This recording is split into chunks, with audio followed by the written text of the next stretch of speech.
At this point, we want to move on to accounting for the sale of inventory items to our customers, and this is going to include sales returns, sales allowances, and also sales discounts. Okay, the first kind of transaction that we want to talk about is how do we record the cash sale of 2 picture frames at $10 each to one of our customers. And we remember that the frames were originally purchased at $6 each. That's when we purchased them from our supplier. So what we have now is a journal entry where we have the $20 where we're debiting cash because our cash increased from the customer. We're also crediting sales revenue of $20. So these first 2 lines have to do with our transaction with the customer, our customer. And then we have 2 more lines here to account for the cost of the inventory items that we no longer own. So since the inventory went out the door, we have to reflect that in the books. We no longer have the inventory. It cost us $12, so we're taking it off the books. We're debiting cost of goods sold, $12. This is the expense. And we're crediting inventory, the asset account. So inventory is going down $12. Now what happens if when we sell those 2 picture frames to the customer at $10 each for a total of $20, we're not collecting cash from them at that time, but instead we're extending them credit. In other words, we're selling the frames to them on account. And we send them a bill, maybe we give them 30 days to pay or whatever. Well, actually the journal entry is very similar. So just as before, we're going to debit an asset account, but this time it's not cash, it's accounts receivable. That means we are owed that amount from the customer. Just like before, we're going to credit sales revenue for $20. So these first 2 lines represent our transaction with our customer.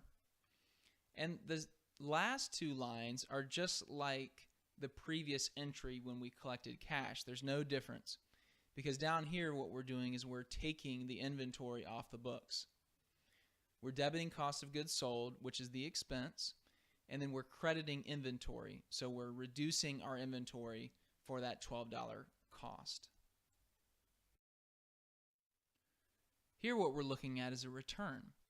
So if you remember, the customer originally purchased from us 2 picture frames at $10 a piece. Well, now they decide they want to return just one of them. And each of these frames, originally, we purchased them from our supplier for $6 a piece. So the journal entry to record this is actually pretty easy. All we're doing is we're reversing half of the original entry when we made the sale on account. So if you remember from earlier, accounts receivable, earlier we debited that $20 for the 2 picture frames. Now we're just reversing half of that. Likewise with sales revenue, originally we credited sales revenue $20.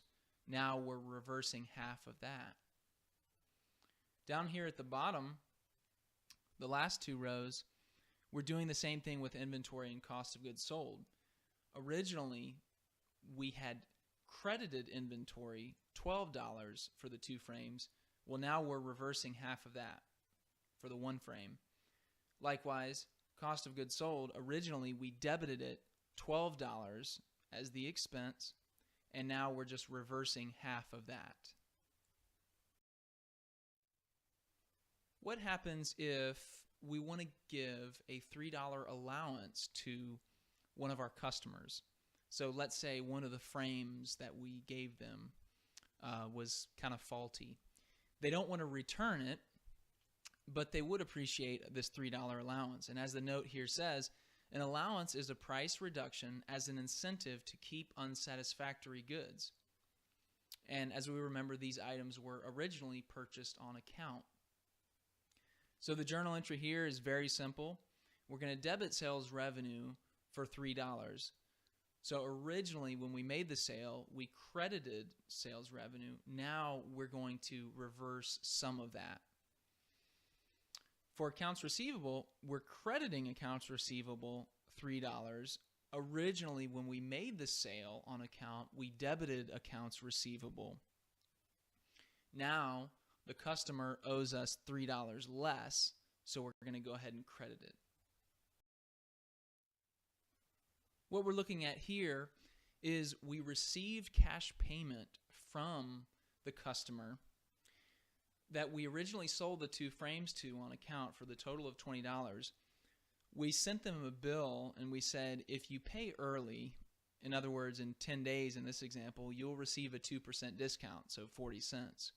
The customer did pay early, and so all we did was we took the $20, we multiplied that by 2% to arrive at the 40% discount, and we're going to allow them to only pay $19.60, and we'll see a picture of this on the next slide.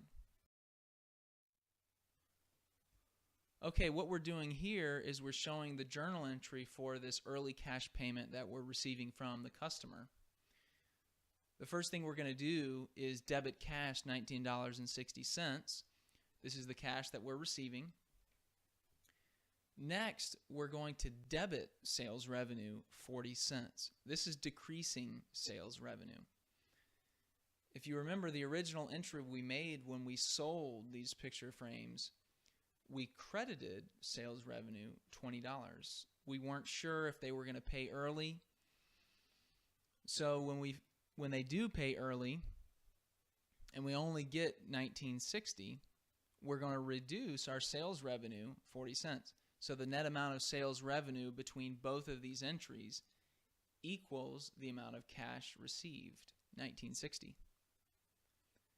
The third line here in the top box, accounts receivable, we're crediting accounts receivable $20 because we're removing the entire accounts receivable that we entered down here originally when we debited accounts receivable.